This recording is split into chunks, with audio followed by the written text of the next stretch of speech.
It was Halloween week, and let's call me Jake was so excited I could barely sit still. My little house on Maple Street was about to turn into the spookiest, coolest spot in the whole neighborhood. Picture this, fake skeletons hanging from the trees, swaying in the breeze like they were dancing. A big, bright jack-o'-lantern sitting on my porch, its carved face glowing orange and grinning at everyone who walked by. And then there was my creepy fog machine puffing out clouds of misty fog that crawled across the yard like ghostly fingers. I'm just a regular guy, you know? I'm not rich or famous or anything. I just love Halloween. I love the costumes, the candy, and most of all, the scares. To me, there's nothing better than making my house look like a haunted hideout for one awesome week every year. I'd been planning this for months. Way back in the summer, when the sun was hot and Halloween felt far away, I started dreaming up ideas. I went to the store and picked out the perfect skeletons, 3 of them, with bony arms and legs that looked real enough to give you chills. I grabbed some spider webs, too, the kind that stretch out all sticky and white, like a giant spider had been busy all night. And that jack-o'-lantern? I carved it myself. I spent a whole afternoon with a big pumpkin, a sharp knife, and a goofy smile on my face, scooping out the gooey insides and cutting a face with big triangle eyes and a wide, toothy mouth. When I stuck a candle inside and lit it up, it looked so cool I couldn't stop staring at it. My yard was going to be the best. I just knew it. Maple Street is a quiet place most of the time. It's one of those streets where everyone knows everyone, and kids ride their bikes up and down the sidewalk. There are little houses with green lawns, a few big trees, and some old swings creaking at the park nearby. It's nice, you know? Peaceful. But Halloween? That's when things get fun around here. Every year, people put up decorations, some pumpkins, maybe a ghost or 2 made from old sheets. But me? I wanted to go big. I wanted kids to walk by my house and gasp. I wanted parents to stop and take pictures. I wanted everyone to talk about Jake's spooky house for weeks. That was my plan. So, there I was, the Monday before Halloween, running around like a whirlwind. I climbed a ladder to hang those skeletons in the oak tree out front. Their bony hands dangled down, brushing the leaves, and I tied them up with string so they wouldn't fall. I laughed to myself as I worked, imagining how awesome it would look at night with the fog rolling around them. Next, I dragged out my fog machine, a little black box I'd saved up for last year. I plugged it in, filled it with special fog juice, and pressed the button. Puff! Out came the fog, swirling and spreading across the grass. It looked like something from a scary movie, and I couldn't wait for people to see it. The jack-o'-lantern was the star, though. I set it right on the porch steps, where it could welcome trick-or-treaters or maybe scare them a little first. I stepped back and looked at my work. The skeletons swayed. The fog puffed. The pumpkin glowed. My heart was racing with excitement. This was it, the Halloween I'd been dreaming about. I could already hear the kids laughing and screaming, "Whoa, look at Jake's house." I could see the candy wrappers littering the street, the costumes flashing by in the dark. It was going to be perfect. But here's the thing, not everyone was happy about my spooky setup. Oh no. Someone was watching me, and she didn't like what she saw. Not one bit. Her name was Karen, and she lived just 3 houses down from me. If you've ever met a Karen, you know the type. She's the lady who always has something to say, usually something mean or bossy. She's the one who glares at you if your grass grows too long or your dog barks too loud. Our Karen? She was the queen of Maple Street, at least, she thought she was. She had a big, fancy house with perfect flowers and a shiny car in the driveway. She walked around like she owned the whole neighborhood, always telling people what to do. I'd seen Karen before, of course. She'd yelled at me once for leaving my trash can out too long after garbage day. "This street has rules, Jake," she'd snapped, her hands on her hips. I just nodded and moved the can, trying not to laugh. She didn't scare me. She was just loud. But this time, she had her eyes on my Halloween decorations, and I could tell she was cooking up a plan. I didn't know what she'd do yet, but I could feel it. You know that itchy feeling you get when someone's staring at you? That was me, standing in my yard, setting up my skeletons, while Karen peeked out her window, frowning like I'd just ruined her whole day. It started small. That Monday afternoon, I was adjusting the fog machine when I heard her voice. "Jake," she called, sharp and loud, cutting through the quiet. I turned around, and there she was, marching across the street toward me. She had her arms crossed, her lips pressed into a thin line, and her eyes narrowed like I was some kind of troublemaker. "What is all this junk?" she said, waving her hand at my skeletons and pumpkin. "Junk?" I almost laughed. This wasn't junk, this was art. But I stayed cool. "Just some Halloween decorations, Karen," I said with a big, friendly smile. "Getting ready for the kids." She didn't smile back. "It's ugly," she said, like that was a fact. "It's too much. This isn't what Maple Street is about." I blinked at her. Too much? It was Halloween. Wasn't the whole point to go big and have fun? But Karen didn't see it that way. She pointed at the skeletons. "Those are creepy. They'll scare the little kids." Then she pointed at the fog machine. "And that thing? It's a safety hazard. What if someone trips in all that smoke?" I wanted to tell her it wasn't smoke, it was fog, and it was awesome, but she didn't give me a chance. She kept going. "I'm on the HOA board, you know," she said, puffing up her chest. "We have rules. You can't just turn your yard into a circus." "A circus?" I looked at my skeletons and my glowing pumpkin. This wasn't a circus, it was spooky fun. But Karen wasn't done. She took a step closer, her voice getting louder. "I'm going to talk to the board about this," she said. "And if you don't take it down, I'll make sure they do something about it."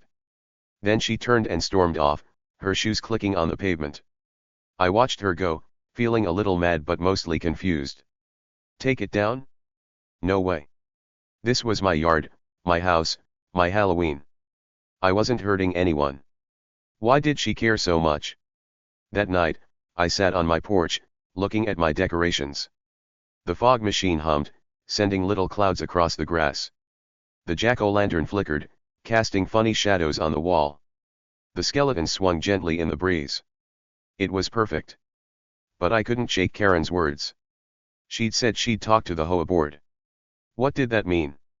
Could they really make me take everything down? I didn't think so. The rules said we could decorate for holidays. I'd checked. Still, Karen had a way of making trouble. I'd heard stories from other neighbors. She'd once gotten Mr. Thompson's basketball hoop taken down because she said it was too noisy. Poor Mr. Thompson just wanted to play with his kids. And Mrs. Lopez? Karen complained about her dogs barking until Mrs. Lopez had to buy a special collar to keep him quiet. Karen was like a storm cloud, rolling in and ruining everyone's sunny day. But here's the funny part, I wasn't scared of her. Not really. Sure, she was loud and bossy, but I had a feeling this wasn't going to go the way she wanted. See, I'd heard whispers around the neighborhood, little bits of gossip that made me wonder. People said Karen wasn't as perfect as she acted. They said she had secrets, stuff she didn't want anyone to know. I didn't have proof yet, but I tucked that thought away in my brain. Maybe, just maybe, Karen was about to mess with the wrong guy. The next morning, Tuesday, I added more decorations. If Karen thought she could scare me off, she was wrong. I stretched those spider webs across my bushes, making them look like a giant spider had moved in. I stuck a plastic bat on my mailbox, its wings spread wide. I even set up a little tombstone in the yard that said "RIP" in big, creepy letters. Every time I added something, I grinned bigger. This was my Halloween, and I was going to enjoy it. Karen could complain all she wanted, I wasn't backing down. That's when I saw her again. She was standing on her porch, staring at me. Her arms were crossed, and her face was red, like she was about to explode. I waved at her, all friendly like. "Morning, Karen," I called. She didn't wave back. She just turned and went inside, slamming her door so hard I heard it from my yard. Uh-oh. That couldn't be good. I had a feeling she was up to something, something bigger than just yelling at me. But what? I didn't know yet. All I knew was that my spooky house was ready, and Halloween was coming fast. Whatever Karen had planned, I'd deal with it. After all, I was just a guy who loved a good scare, right? Oh, but wait, there's more. Before I tell you what happened next, I've got a question for you. Drop it in the comments below. What's the wildest thing you've ever put up for Halloween? Was it a giant spider? A ghost that moved? Tell me all about it. And stick around, because this story's about to get crazy. Karen thought she could stop me, but she had no idea what was coming her way. Trust me, you'll want to hear this. Enter Karen. Not just any Karen, the HOA Karen. You know the type. She's the lady who walks around with a clipboard in her hand, her nose stuck up in the air, ready to complain about anything and everything. She lived 3 houses down from me on Maple Street, and oh boy, she'd made it her job to keep our little neighborhood perfect. Perfect to her meant boring, no fun, no messes, no anything that didn't fit her rules. She acted like she was the queen of the street, and we were all supposed to bow down to her. My decorations. Those skeletons and that glowing jack-o'-lantern I was so proud of. To Karen, they weren't cool or spooky. Nope. To her, they were a crime scene, like I'd done something awful just by having fun. It was Tuesday, 2 days after I'd started putting up my Halloween stuff, when she decided to make her move. I was out in my yard, tweaking my fog machine to make sure it puffed just right. The fog was rolling across the grass, looking all creepy and awesome, and I was grinning like a kid with a big bag of candy. That's when I heard her. Her shoes clicked loud on the sidewalk, like little firecrackers popping with every step. I looked up, and there she was, Karen, storming toward me like a tornado ready to rip everything apart. Her face was all scrunched up, her eyes were narrow, and her mouth was set in a hard, angry line. She didn't even say hi. She just stopped right in front of me, pointed at my skeleton hanging in the tree, and let loose. "This is an eyesore," she barked, her voice so loud it could have woken up the dead. I swear, it echoed off the houses and made a squirrel scamper up a tree. She jabbed her finger at the skeleton like it had insulted her personally, like it had called her a mean name or something. "What is this junk doing in your yard, Jake? It's ugly. It's messy. It's ruining the whole street." I stood there, holding the fog machine remote, blinking at her. Junk. Ugly. My skeleton wasn't junk, it was awesome. It had a big grin and dangly arms, and the kids were going to love it. But Karen didn't care about that. She kept going, her voice getting louder and sharper with every word. "I'm calling the HOA board about this," she said, crossing her arms like she'd just won a big fight. "And if you don't take this junk down right now, I might even call 911. I almost dropped the remote. 911? For real? Like the police were going to rush over because I had a plastic skeleton and a pumpkin on my porch? I couldn't believe it.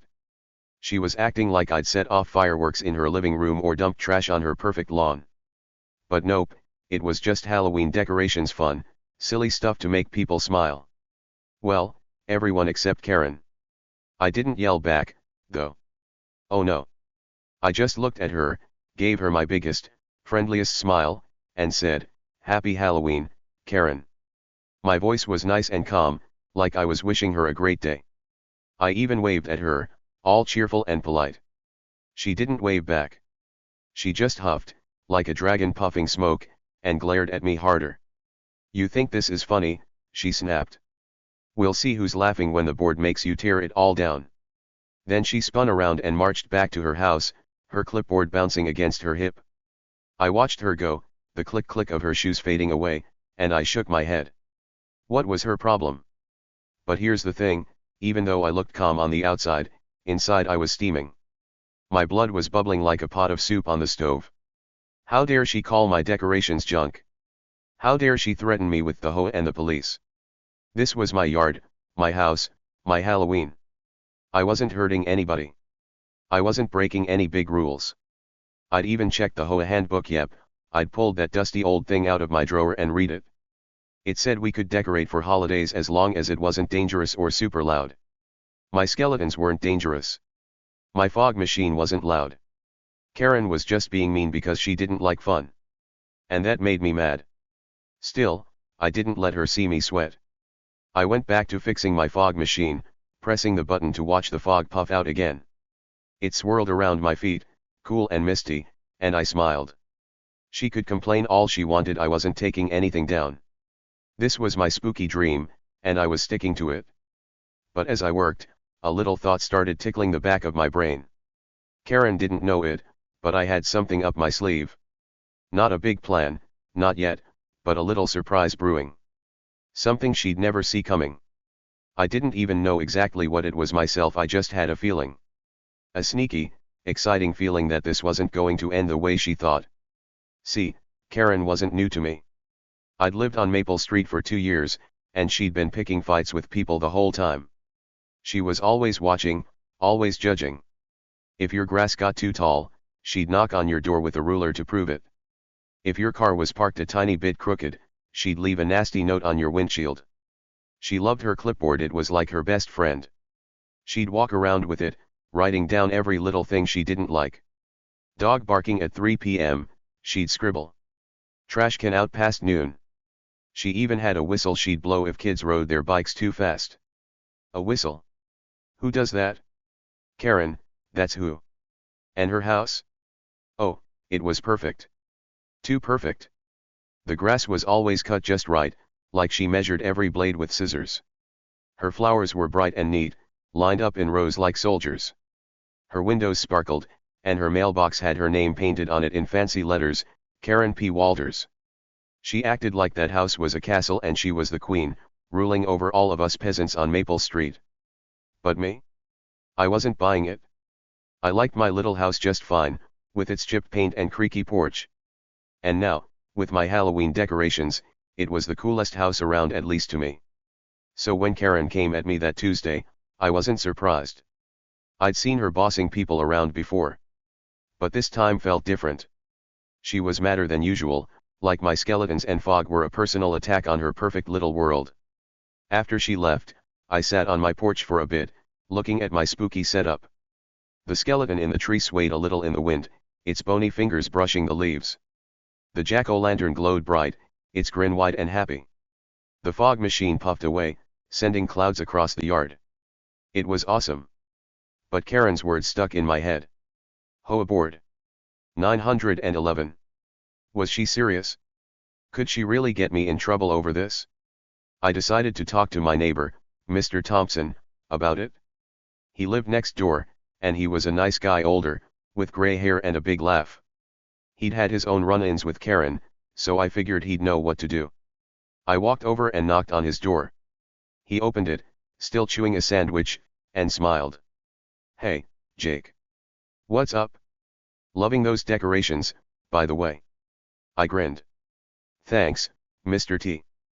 But, Karen's mad about them. She says she's calling the HOA board and maybe the cops. Mr. Thompson stopped chewing and raised his eyebrows. Karen, huh? Figures. She's always stirring up trouble. He invited me in, and we sat at his kitchen table.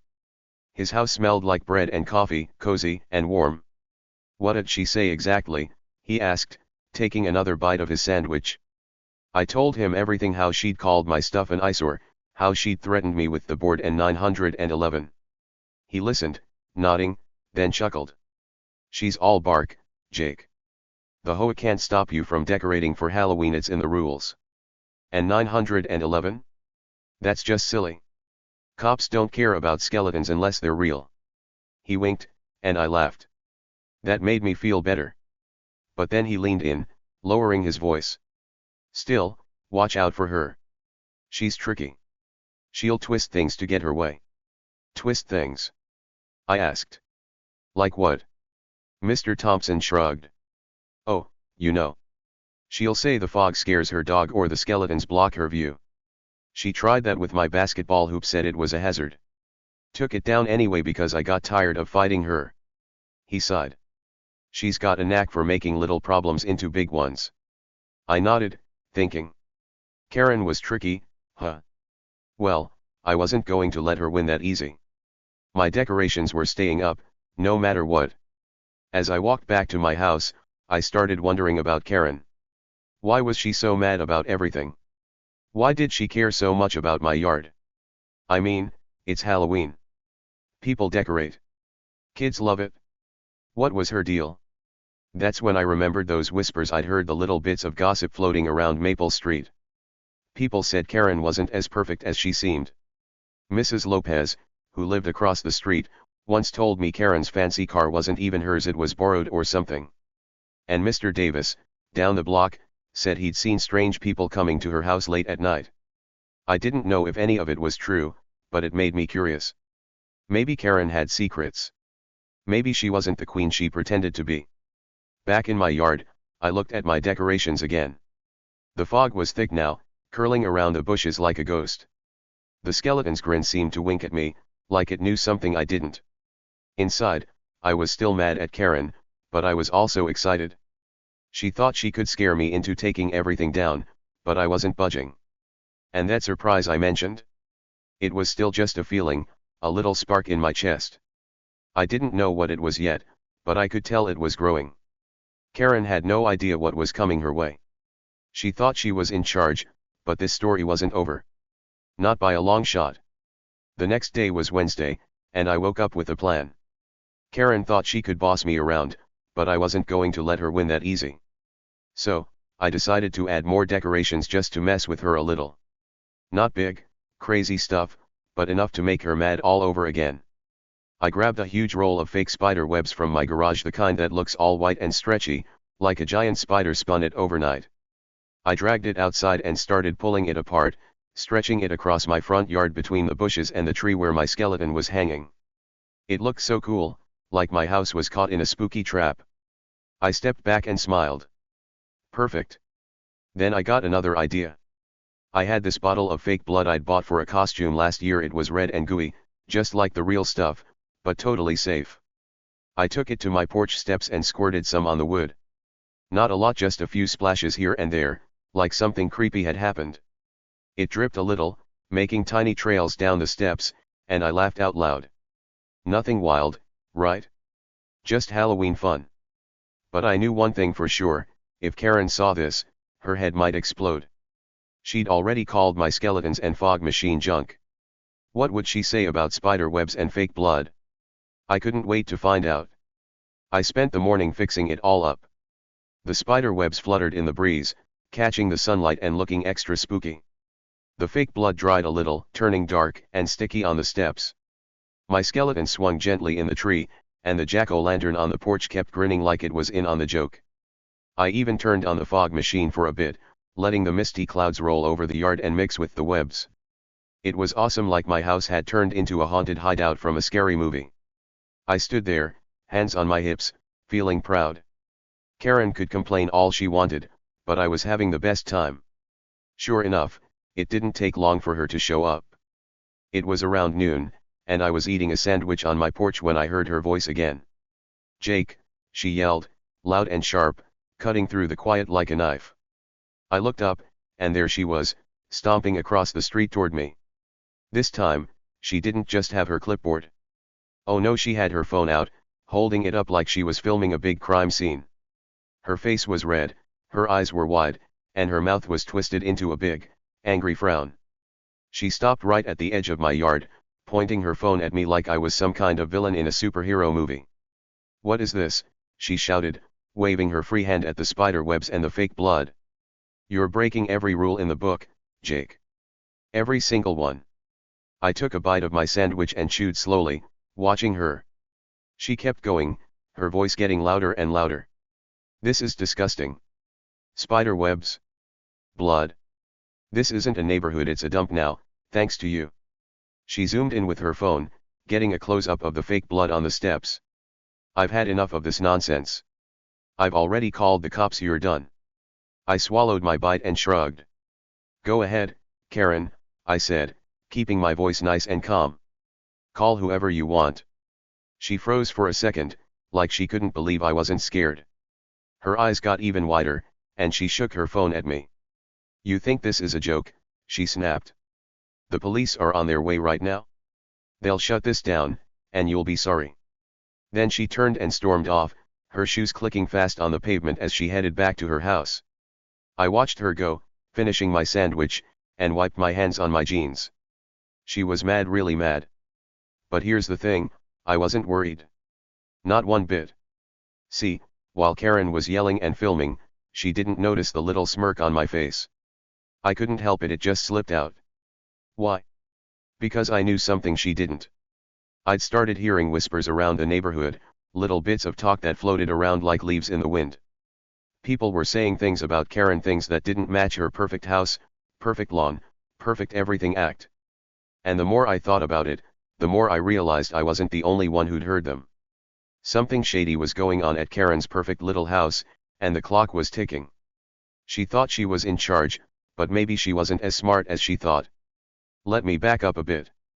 After Karen's big blow-up on Tuesday, when she'd threatened me with the HOA and 911, I talked to my neighbor, Mr. Thompson. He told me she was tricky, but he'd also said something else, something that stuck with me. She's got secrets, Jake, he'd whispered over his coffee cup.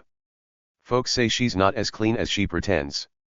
I'd asked him what he meant, but he just shrugged and said, "You'll see." That got me thinking. Secrets? What kind of secrets? I didn't have any proof, but I started paying attention. Then, that morning Wednesday, before I added the spider webs, I'd bumped into Mrs. Lopez while I was grabbing my mail. She's a nice lady who lives across the street, always feeding the birds and waving at everyone. She saw my decorations and smiled. "Looking good, Jake," she said. "Don't let Karen scare you, she's all talk."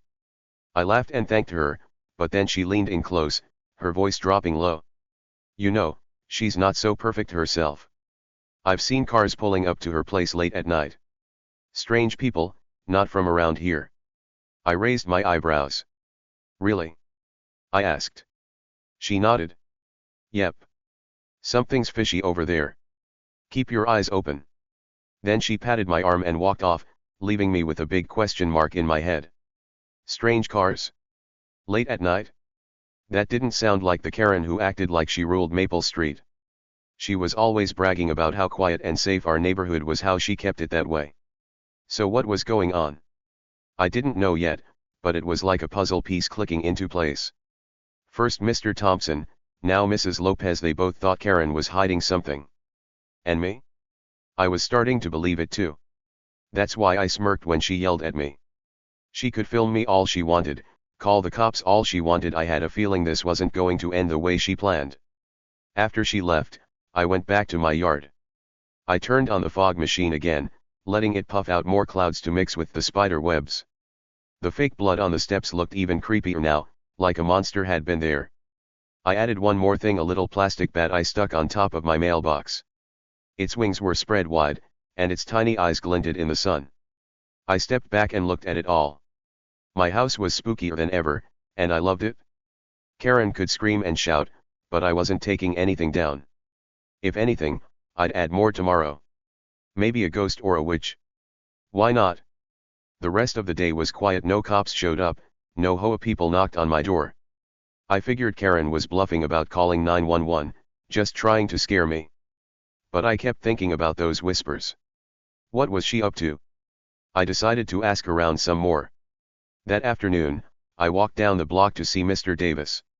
He's an older guy who likes to sit on his porch and watch the world go by. If anyone saw something weird at Karen's house, it'd be him. "Hey, Mr. Davis," I called, waving as I got close. He waved back, his rocking chair creaking. "Hey, Jake. Nice spider webs, gives the place some character." I grinned. "Thanks. Can I ask you something?" He nodded, so I sat on his porch steps. "Have you heard anything about Karen? Like, weird stuff?" He stopped rocking and looked at me, his eyes sharp. "You mean the late night visitors?" My heart skipped. "Yeah, that," I said. He leaned forward. "Seen it myself. Cars pulling up after midnight, headlights off. People go inside, stay a bit, then leave. Happens once a week, maybe more." I stared at him. "For real?" He nodded. "For real. She's up to something, but don't ask me what." I thanked him and walked home, my brain buzzing. Cars with no headlights? People sneaking around? This was getting wilder by the minute. Karen acted like she was better than everyone, but now I had 3 neighbors saying she was shady. Mr. Thompson, Mrs. Lopez, Mr. Davis, they all saw something funny going on. And me? I was right in the middle of it, with my spooky decorations making her madder every day. I didn't know what she was hiding, but I could feel the tension building, like a storm cloud getting ready to burst. That night, I sat on my porch, watching the fog roll across the yard. The spider webs glowed a little in the moonlight, and the fake blood looked dark and scary. I thought about Karen, pacing around her perfect house, maybe plotting her next move. She thought she could stop me, but I wasn't backing down. And those whispers? They were getting louder in my head. Something big was coming, I could feel it. The clock was ticking, and Karen didn't even know it. She was too busy yelling at me to see what was creeping up behind her. Whatever it was, I'd be ready. So there I was, sitting on my porch that Wednesday night, the fog machine puffing away and the spider web swaying in the cool breeze. The fake blood on my steps looked extra creepy in the dark, and the little bat on my mailbox seemed to stare at me with its tiny plastic eyes. I was thinking about Karen, about her yelling, her phone filming me, her big threats about the cops. She thought she had me cornered, like a cat chasing a mouse. But I wasn't scared. Nope. I was starting to feel like the cat, and she didn't even know it yet. Those whispers I'd heard from Mr. Thompson, Mrs. Lopez, and Mr. Davis were buzzing in my head like bees. Something shady was going on at Karen's house, and I was getting more curious by the minute. I decided to keep my eyes open. If Karen was up to something weird, maybe I'd see it myself. I grabbed a blanket, a bag of chips, and my flashlight, then settled back on the porch. It was getting late, maybe 9 o'clock, and the street was quiet. Most people were inside, watching TV or getting ready for bed. My jack-o'-lantern glowed bright, casting a warm orange light across the yard. The fog rolled low, hugging the ground, and the skeletons in the tree looked like they were floating. It was the perfect Halloween vibe, and I loved it. But I wasn't just there to enjoy the spooky scene. Oh no, I was watching for Karen. For a while, nothing happened. The street stayed still, except for a cat that darted across the road and disappeared into some bushes. I munched on my chips, crunching loud in the silence, and waited. My eyes kept drifting to Karen's house, 3 doors down. Her lights were on, shining through her perfect curtains, but I couldn't see her. Was she still mad? Was she on the phone with the HOA, complaining about me? Or was she doing something else, something secret? I didn't know, but I was ready to find out. Then, around 10 o'clock, I saw it. A car rolled slowly down Maple Street. It was dark, maybe black or blue, I couldn't tell, and its headlights were off. That's right, no lights at all, even though it was pitch black outside. My heart started beating a little faster. The car crept along, quiet as a mouse, and stopped right in front of Karen's house. I sat up straight, forgetting my chips, and squinted to see better.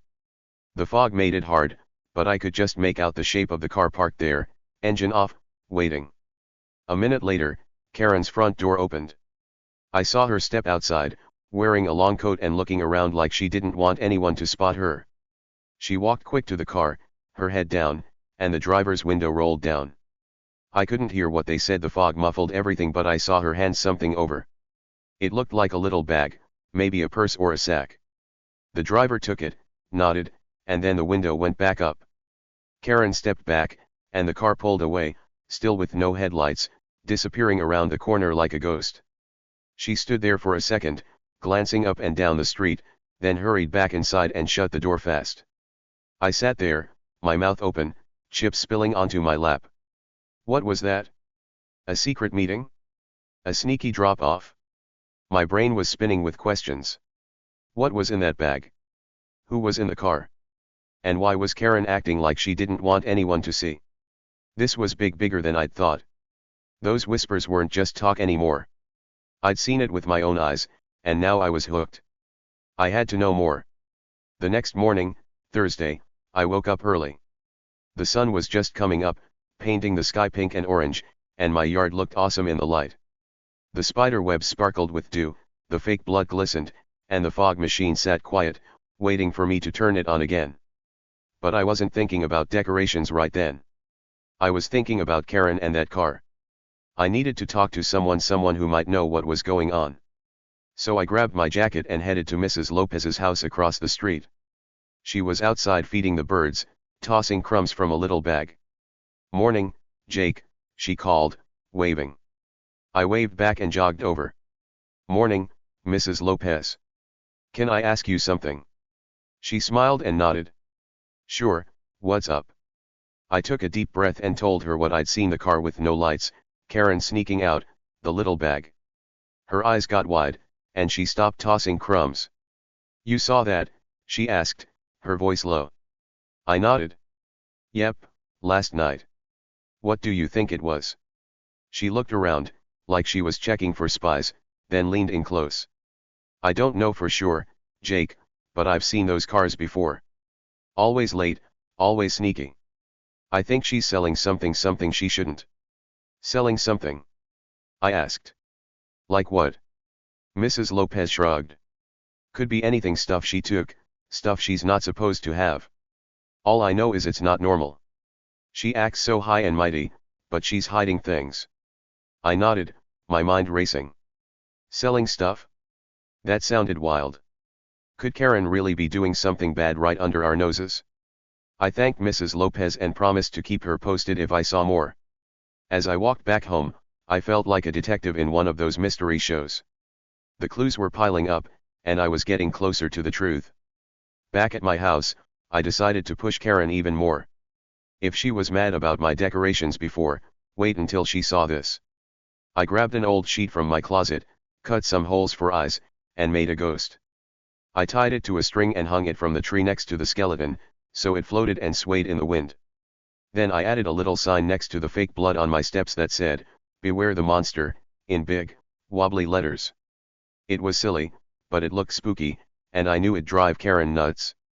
I turned on the fog machine, letting the mist creep across the yard, and stood back to admire it. My house was a Halloween masterpiece now, and I was loving every second. Sure enough, Karen came back that afternoon. I was raking leaves when she marched over, her phone out again, filming like she was making a movie.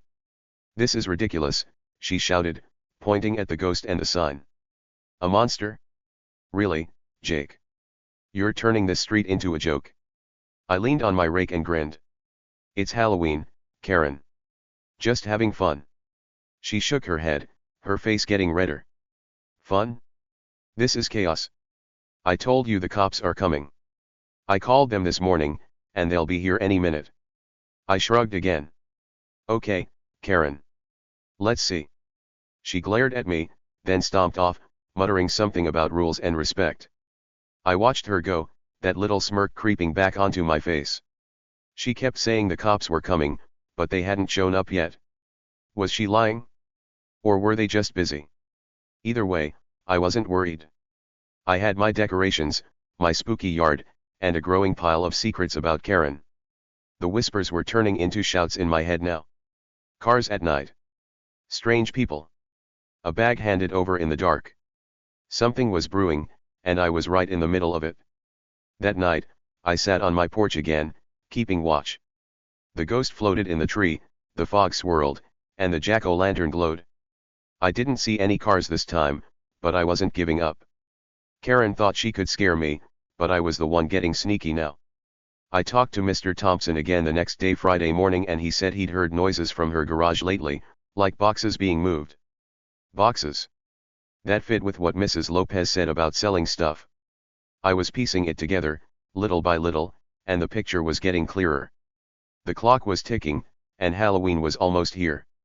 Karen kept yelling, but I kept decorating. Every time she came over, I added something new: a witch hat here, a skull there, just to see her squirm. She didn't know I was watching her, waiting for her next move. And those whispers? They weren't whispers anymore. They were clues, and I was following them straight to something big. Karen's perfect little world was about to crack, and I'd be there when it did. It was Friday night, Halloween Eve, and my little house on Maple Street was buzzing. My yard was packed with people, and I mean packed. Kids in costumes ran around, giggling and shouting. There were little witches with pointy hats, ghosts made from sheets, and superheroes with capes flapping in the wind. Parents stood on the sidewalk, snapping pictures with their phones, their faces lit up by the glow of my jack-o'-lantern. Everyone was laughing, pointing at my spooky setup: the skeletons dangling in the tree, the spider web stretched across the bushes, the fake blood splattered on the porch steps. The fog machine puffed away, sending misty clouds rolling over the grass, and the little ghost I'd made swayed next to the skeleton, floating like it was alive. It was awesome. My Halloween dream had come true, and I was loving every second of it. I stood on my porch, handing out candy from a big orange bowl. Here you go, buddy. I said to a kid dressed as a pirate, dropping a handful of chocolates into his bag. Arg, thanks, he yelled, running off. A little girl in a princess dress came next, holding out her bucket. Wow, your house is so cool, she said, her eyes wide. I grinned and gave her extra candy. Thanks. Happy Halloween, I said. The air smelled like sugar and leaves, and the street was alive with noise, kids laughing, parents chatting, shoes crunching on the pavement. My decorations were a hit, and I felt like the king of Maple Street at least for one night. But then, just when everything was perfect, I heard it. A sound that cut through the happy chaos like a knife. Sirens. Loud, wailing sirens, getting closer and closer. I froze, a candy bar still in my hand, and looked down the street. 2 cop cars rolled up, their lights flashing red and blue, spinning bright against the dark. The kids stopped running. The parents turned to look. The whole crowd went quiet, watching as the cars slowed down and parked right in front of my house. My heart started pounding. What was this? Had Karen really done it? Had she called the cops on me, just like she'd been threatening all week? And there she was, Karen herself. She came strutting out of her house, 3 doors down, like she'd just won a big prize. Her arms were crossed, her nose was up in the air, and she had the smuggest grin I'd ever seen plastered across her face. She marched right up to the edge of my yard, stopping where the fog met the sidewalk, and pointed at me. See, she shouted, her voice loud and proud. I told you they'd shut this down, Jake. I told you.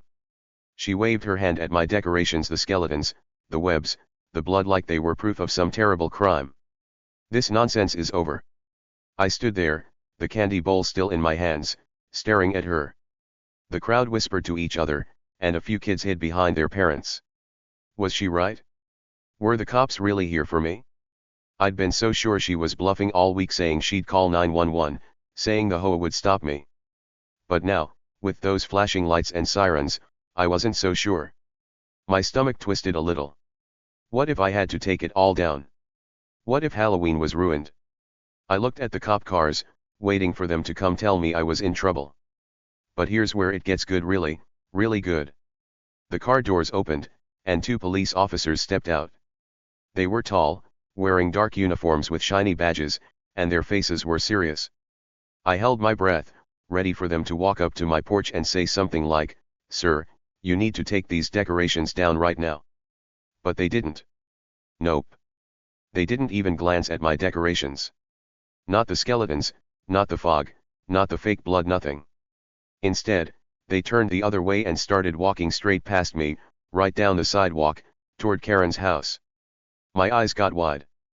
The crowd started buzzing again, whispers turning into gasps. Karen's smug grin froze on her face, like someone had hit pause on a movie.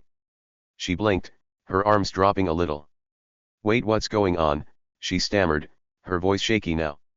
She took a step back as the officers got closer to her front door.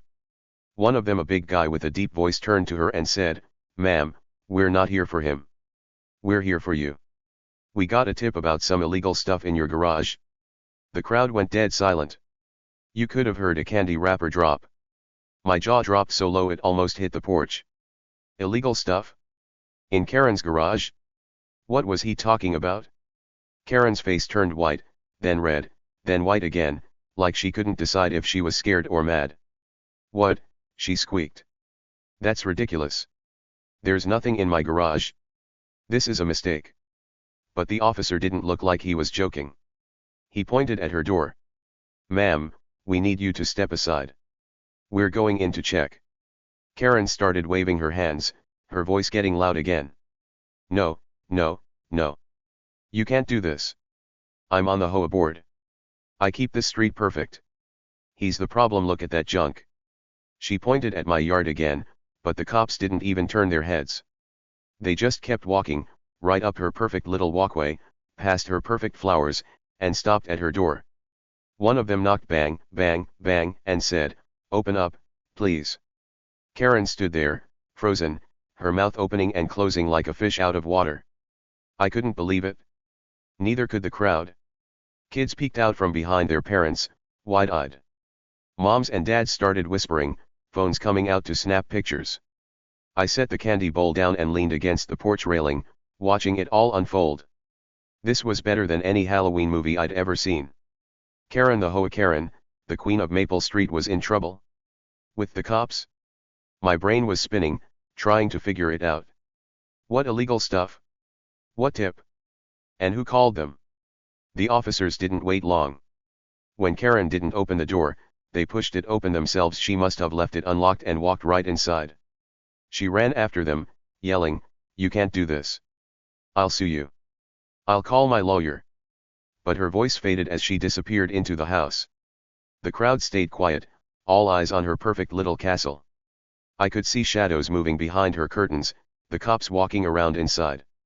Then, a few minutes later, one of them came back out, holding something, a box. It was big and brown, taped shut, and he carried it to the car like it was heavy. That's when it hit me. The whispers. The secrets I'd been hearing all week. Mr. Thompson saying Karen had secrets. Mrs. Lopez talking about strange cars at night. Mr. Davis seeing people sneaking around. And Mimi watching her hand over that little bag in the dark. It all clicked together like puzzle pieces snapping into place. Karen wasn't just bossy. She wasn't just mean. She was doing something bad, really bad. The officer came out with another box, then another, stacking them by the car. Karen followed, her hands in her hair, shouting, "Those aren't mine. This is a setup." But then the big reveal came, the moment that made my jaw drop even lower. The second officer stepped out, holding a pair of handcuffs, and said, "Karen Walters, you're under arrest for selling stolen goods." The crowd gasped so loud it was like a big wind blowing through. Stolen goods? Selling them? Out of her garage? I stared, my heart racing. Turns out, Karen had been running a little side hustle, a secret business right under our noses. She'd been taking stuff that didn't belong to her, electronics, jewelry, fancy clothes, and selling it to those sneaky people in the cars. Her perfect home wasn't so perfect after all. It was a hideout for a thief. I couldn't stop watching. The officer put the handcuffs on her, clicking them around her wrists. She kept yelling, "This is a mistake. I'm innocent," but no one believed her now. The cops led her to the car, her head down, her smug grin long gone. The crowd started talking all at once, kids asking, "What's happening?" and parents whispering, "I knew she was trouble." I just stood there, amazed. Karen had spent all week trying to shut me down, calling my decorations a crime, and now she was the one in trouble. Big trouble. And here's the best part, guess who tipped off the cops? Not me, I didn't even know enough to call them. But I found out later it was Mr. Davis, the old guy down the block who'd seen those cars. He'd gotten tired of her sneaking around and told the police everything. I didn't call them, but I sure enjoyed the show. Oh man, did I enjoy it? I grabbed my candy bowl again and started handing out more, a huge grin on my face. The kids came back, the parents kept snapping pics, and my yard turned into a party again, this time with a real-life twist nobody saw coming. Karen's perfect world was falling apart, and my spooky setup was still standing tall. The sirens faded as the cop cars drove off, taking her away. The crowd cheered, and I laughed out loud. Halloween Eve wasn't just spooky anymore, it was epic. And me? I was the guy who'd accidentally started it all, just by putting up some skeletons and fog. Karen's face turned red, bright red, like a tomato, as the cops started hauling stuff out of her garage. Big brown boxes, one after another, piled up on her perfect little lawn. The officers carried out all kinds of things, electronics like TVs and radios, shiny jewelry that sparkled in the flashing police lights, and even some fancy clothes still in their plastic bags. You name it, they found it. She stood there, her hands in handcuffs, yelling as loud as she could. "This is wrong," she shouted, her voice all high and squeaky. "False accusations. You've got the wrong person." But the neighbors just stared at her, their mouths open, their eyes wide. Nobody said a word. They didn't have to, everyone could see what was happening. Me. I was loving it. I leaned against my porch railing, munching on a handful of candy corn from my trick-or-treat bowl. The little orange and yellow pieces crunched in my mouth, sweet and chewy, while I watched Karen's whole empire crumble right in front of me. Her perfect house, her perfect flowers, her perfect everything, it was all falling apart, box by box. The cops didn't stop. They kept going back inside, pulling out more stuff, stacking it higher and higher. Karen kept arguing, flapping her arms even with the handcuffs on, but nobody listened. Not the cops, not the neighbors, not even the kids who were still hanging around in their costumes. I couldn't help it, I grinned. This was Halloween Eve, and my yard was still packed with people. The skeleton swung in the tree, the fog machine puffed away, and the fake blood on my steps looked extra spooky in the dark. The crowd had gone quiet when the cops first showed up, but now they were buzzing again. Parents whispered to each other, pointing at Karen. Kids tugged on their sleeves, asking, "Why's she yelling? What's in those boxes?" I heard one dad say, "She's been stealing stuff," and a mom nodded, whispering, "I always knew she was trouble."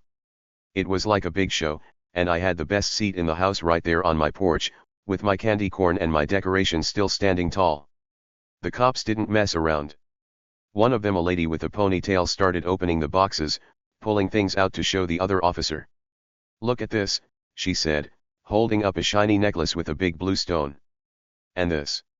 She grabbed a little TV, still in its box, all wrapped up like it was brand new. The other cop nodded, writing stuff down on a clipboard. Karen saw it and freaked out even more. "That's not mine," she yelled, stomping her foot. "Someone planted it. This is a trick." But the lady cop just shook her head and said, "Ma'am, we've got proof. You're coming with us." Karen's eyes got huge, and she started shouting about lawyers and lawsuits, but it didn't matter. The cops were done talking. I took another bite of candy corn and watched as they led her to the police car. Her hands were behind her back, the handcuffs jingling a little with every step. She didn't look so smug anymore. No more nose in the air, no more bossy voice telling me what to do.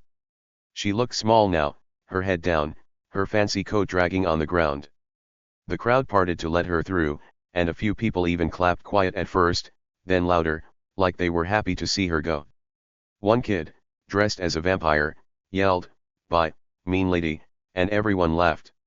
Even me, I couldn't help it. It was too perfect. The cops opened the car door, and Karen got in, still muttering about how wrong this was. The door slammed shut, and the sirens started up again, softer this time. The cars pulled away, their lights flashing red and blue as they rolled down Maple Street and out of sight. The crowd watched until they were gone, then turned back to me. "Wow, Jake," said a mom with a stroller. "That was crazy." A little boy in a dinosaur costume ran up and tugged my sleeve. "Did she really steal stuff?" he asked. I nodded, grinning. "Yep, looks like it." He giggled and ran off, roaring like a T-Rex. And just like that, the party started again. Kids went back to trick-or-treating, running up to my porch for candy. "Trick or treat," they shouted, holding out their bags and buckets. I handed out big handfuls, still laughing about what I'd just seen. Parents snapped more pictures of my yard, the fog swirling around their feet. "This is the best Halloween ever," one dad called out, and I waved. "Thanks. Glad you like it." My decorations were still up, still spooky, still awesome. Karen had tried so hard to shut me down, yelling about the HOA, threatening to call 911, but now she was gone, and I was still here. How's that for a twist? The night went on, and the crowd stayed late. Kids kept coming, their costumes getting funnier and scarier as the hours passed. I saw a tiny witch with a broom, a ghost with a sheet that kept falling off, and even a kid dressed as a giant hot dog. "Cool house," they all said, and I kept the candy flowing. The fog machine hummed, the jack-o'-lantern glowed, and the skeletons danced in the breeze. It was perfect, better than I'd ever dreamed. Karen's big plan to ruin my Halloween had backfired, and now everyone was talking about her instead of me. When the last trick-or-treaters finally left, I sat on my porch steps, looking at my yard. The street was quiet again, just the sound of leaves rustling and a far-off dog barking. I popped another piece of candy corn in my mouth and thought about everything that had happened. Karen had spent all week coming after me, calling my decorations junk, filming me with her phone, saying the cops would stop me. But in the end, she was the one who got stopped. Those boxes, that stolen stuff, it was all real. She'd been sneaking around, pretending to be perfect, while hiding a big secret in her garage. And now she was caught. The next day Halloween itself was even better. I woke up to a sunny morning, my yard still spooky and ready for round 2. I added a few more things, a plastic pumpkin by the mailbox, some extra spider webs on the porch just for fun. Kids came by again that night, and the parents all wanted to talk about Karen. "Can you believe it?" said Mrs. Lopez, shaking her head as she watched her grandson grab candy. "She acted so high and mighty, and look at her now." Mr. Thompson stopped by too, laughing. "Good job, Jake. You showed her." I shrugged. "I didn't do anything, just put up some decorations." He winked. "Sometimes that's enough." Then, a couple days later, I got a surprise. A note came in the mail from the HOA board, the same board Karen had bragged about being on. I opened it, expecting trouble, but nope, it was good news. The note said, "Dear Jake, we wanted to thank you for your Halloween setup. It was a fun addition to the community, and lots of neighbors loved it.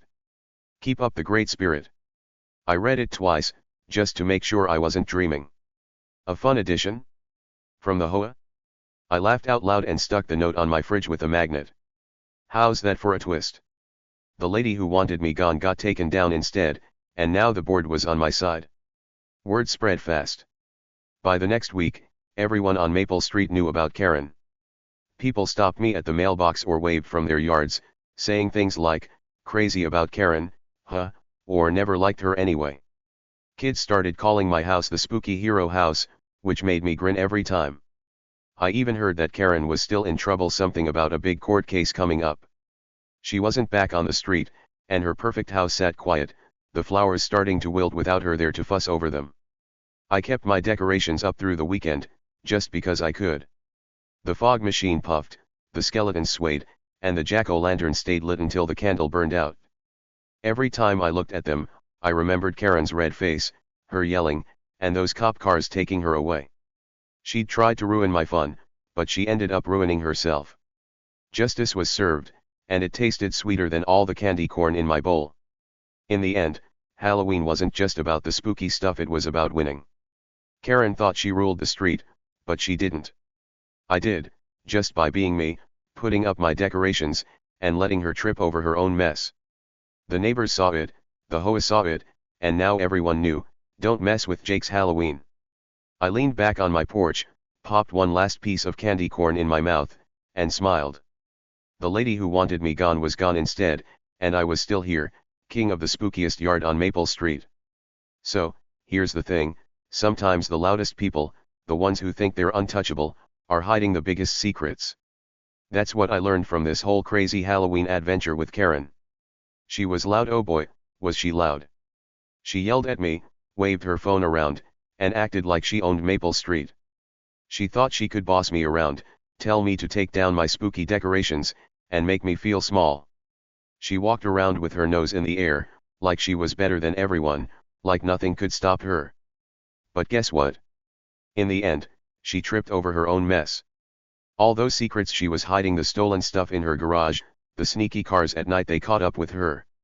And when they did, she fell hard. I didn't expect it to turn out like that. When I started putting up my skeletons and fog machine, I just wanted to have fun. I wanted kids to laugh, parents to smile, and my yard to be the spookiest spot around. I didn't know Karen would get so mad or that she was hiding something so big. But looking back, it makes sense. People who act all high and mighty, like they're perfect, sometimes have the most to hide. Karen thought she could scare me, but she was the one who got scared in the end. The cops showed up, the boxes came out, and her perfect little world turned upside down. Me. I just kept doing my thing, and I came out on top. That's what I want you to think about. Maybe next time you meet someone acting big and bossy, someone who thinks they're untouchable, just smile and wait. Don't fight back right away. Don't let them get to you. Sometimes, all you have to do is keep being you, keep doing what you love, and they'll trip over their own feet. Karen did. She spent all week yelling at me, but I stayed calm, added more decorations, and watched her fall apart. It wasn't me who got her in trouble, it was her own secrets. And when they came out, everyone saw who she really was. Maybe that's how it works with people like her. They push and push, but if you wait long enough, they push themselves right into a corner. What do you think, folks? Have you ever seen someone like Karen get what they deserve? Maybe it was a kid at school who acted like they ruled the playground, bossing everyone around, only to get caught breaking the rules. Or maybe it was a grown-up, a grumpy neighbor, a mean teacher who thought they could tell everyone what to do, but then something happened, and they didn't look so big anymore. I bet you've got a story like that. I'd love to hear it. Drop it in the comments below. Tell me about a time when the loudest person got a big surprise. It's fun to share those stories, right? We can laugh about them together. This whole thing with Karen taught me something cool. It's not always the loud ones who win. Sometimes it's the quiet ones, the ones who don't fight back with shouting or mean words. I didn't yell at Karen. I didn't call the cops on her. I just put up my decorations, smiled, and let her do her thing. And you know what? That was enough. She thought she was the queen, but I was the one still standing at the end, handing out candy and watching the kids have fun. Being quiet doesn't mean you're weak, it can mean you're strong in a different way. Strong enough to wait, strong enough to keep going, strong enough to let the truth come out on its own. I think that's a pretty neat lesson. Life's like that sometimes. You don't have to be the loudest or the meanest to come out on top. You can be the underdog, the regular guy like me, just trying to have a good Halloween and still win. Karen didn't see me as a threat. She saw my skeletons and spider webs and thought, he's nothing. I'll stop him easy. But she was wrong. I didn't have to do much, just keep being me, and she fell all by herself. That's kind of inspiring, don't you think? It makes me feel like anyone can win, even if they're not loud or big or bossy. All you need is a little patience and a little heart. Let's talk about that for a minute. Patience. That's a big word, but it's a simple idea. It means waiting for the right moment, waiting for things to work out. I waited all week while Karen yelled and threatened me.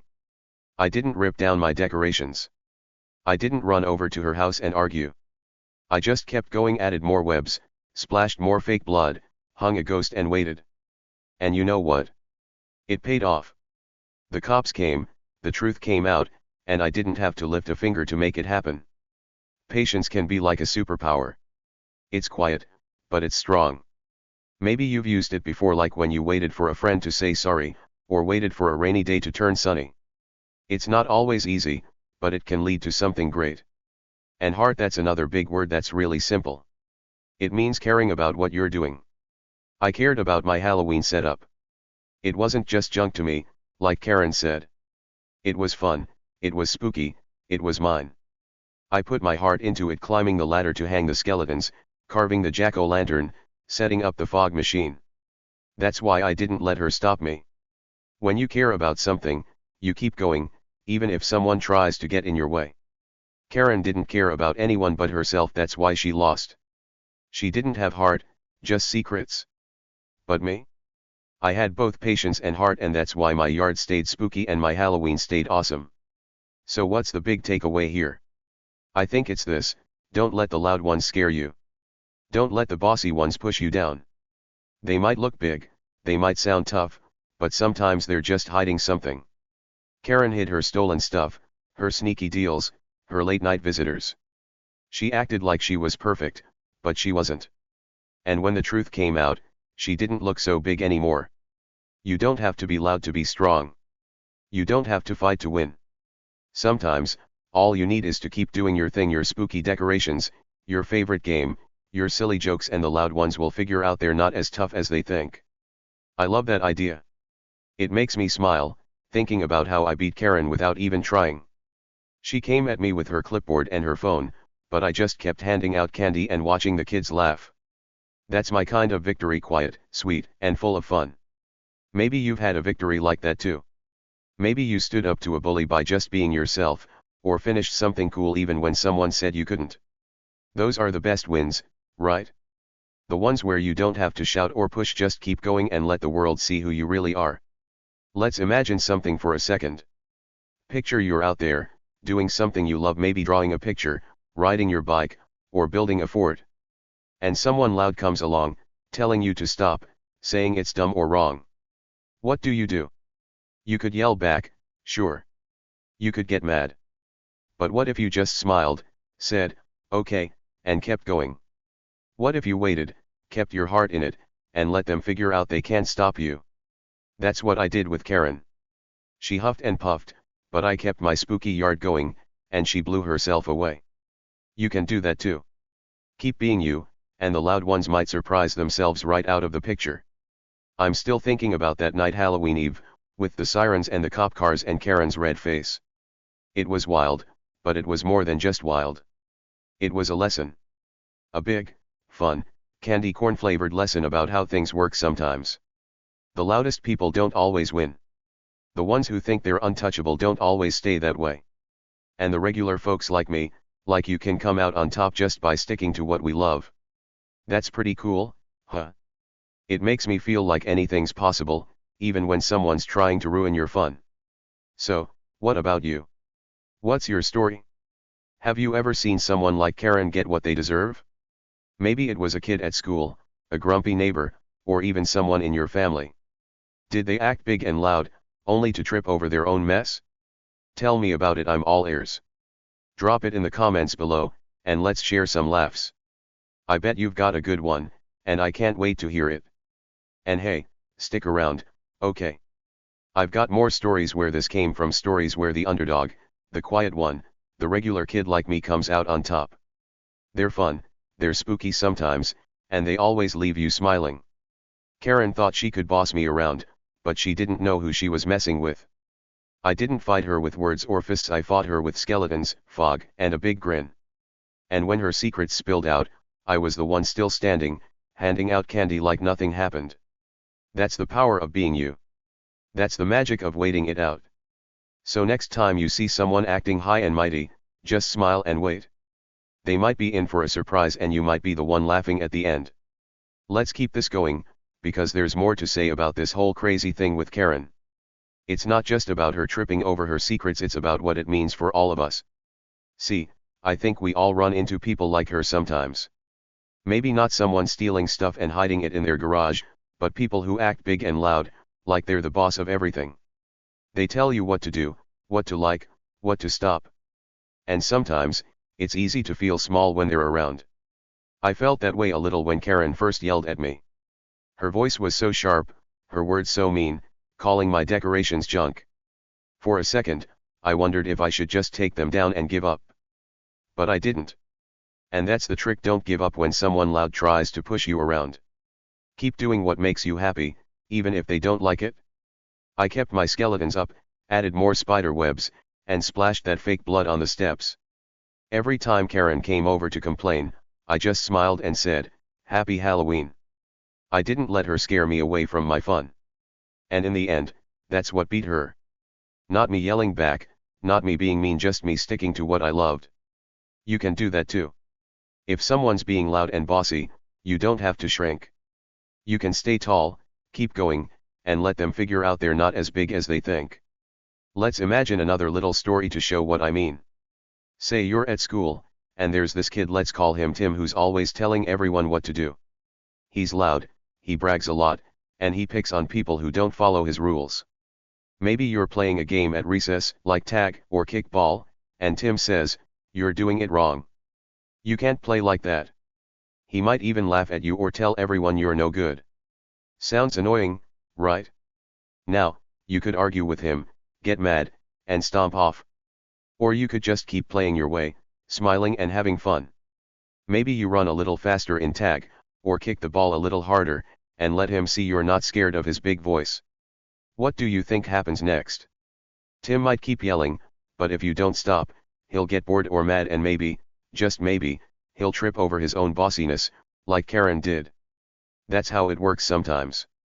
Loud people like Tim or Karen want you to listen to them. They want you to do what they say. But if you don't, if you keep being you, they don't know what to do. Karen didn't know what to do with me. She yelled, she filmed me, she called the cops, but I kept going. And when her secrets came out, she didn't have any power left. It's like a magic trick: stay calm, stay happy, and the loud ones lose their steam.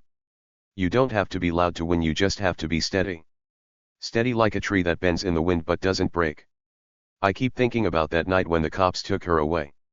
The sirens, the flashing lights, the boxes piling up, it was wild. But what sticks with me most is how quiet I stayed through it all. I didn't cheer when they handcuffed her. I didn't run around shouting, "I told you so." I just leaned on my porch, ate my candy corn, and watched. That felt good, better than yelling ever would've. It's like I won without even trying, just by being me. And that's something you can take with you too. You don't have to fight every battle with noise. Sometimes, the best way to win is to keep doing your thing and let the loud ones fall on their own. Let's talk about something else fun: underdogs. You know what an underdog is, right? It's the person nobody expects to win. The little guy, the quiet one, the one everyone overlooks. I was the underdog in this story. Karen thought I was just some silly guy with spooky decorations, not worth worrying about. She was the big shot, the HOA queen, the loudest voice on Maple Street. But underdogs have a secret weapon: they don't give up. I didn't give up, even when she threatened me.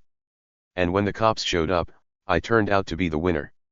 Underdogs are awesome because they surprise everyone.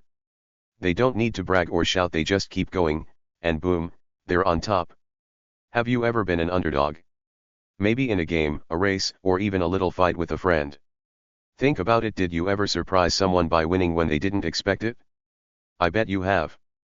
Maybe you were the smallest kid in a soccer game, but you scored the goal. Or maybe you were super quiet in class, but you got the best grade on a test. That's underdog power right there. It's what I had against Karen, and it's what you've got too. You don't need to be the loudest or the biggest, just keep trying, and you'll shine when it counts. Let's imagine one more thing together. Picture this: it's a sunny day, and you're outside with your friends, maybe riding bikes or drawing with chalk on the sidewalk. Someone loud comes along, someone like Karen, and says, "That's dumb. Stop it." They laugh, they point, they act all big. What do? You could cry or run away, but what if you didn't? What if you looked at them, smiled, and said, "I like it," then kept drawing your picture or pedaling your bike? Maybe they'd keep laughing for a bit, but if you don't stop, they'll walk away. And later, when your drawing's done or you've ridden all around the block, you'll feel awesome. That's what I did with my decorations. I kept going, and Karen couldn't handle it. You can be that strong too. This whole thing with Karen makes me happy when I think about it. Not just because she got caught, though that was pretty funny, but because it showed me something big. Life's not about who's loudest or pushiest. It's about who keeps going, who stays true, who doesn't let the bossy ones win. I stayed true to my Halloween fun, and it worked out better than I ever thought. The cops took Karen away, the neighbors cheered, and the HOA even liked my yard. All because I didn't let her scare me off. That's a win worth celebrating, and it's a win you can have too. So here's my last little thought for you: be the underdog who smiles. Be the one who waits, who keeps doing what you love, even when someone loud tries to stop you. Karen thought she was unstoppable, but she wasn't. Her secrets were her weakness, and my patience was my strength. Next time you see someone acting high and mighty, don't worry, they might be hiding something, and you might be the one to come out on top. Just smile, keep going, and wait for the surprise. It worked for me, and it'll work for you too. What do you think, folks? Ever seen someone like Karen get what they deserve? Maybe a loud kid, a bossy grown-up, or even a grumpy cat who thinks they own the house. Tell me your story, I want to hear it. Drop it in the comments below, and let's laugh about it together. And stick around, okay? I've got more stories coming, stories where the underdog wins, the quiet one shines, and the loud ones learn a lesson. They're fun, they're exciting, and they always leave you feeling good. See you next time.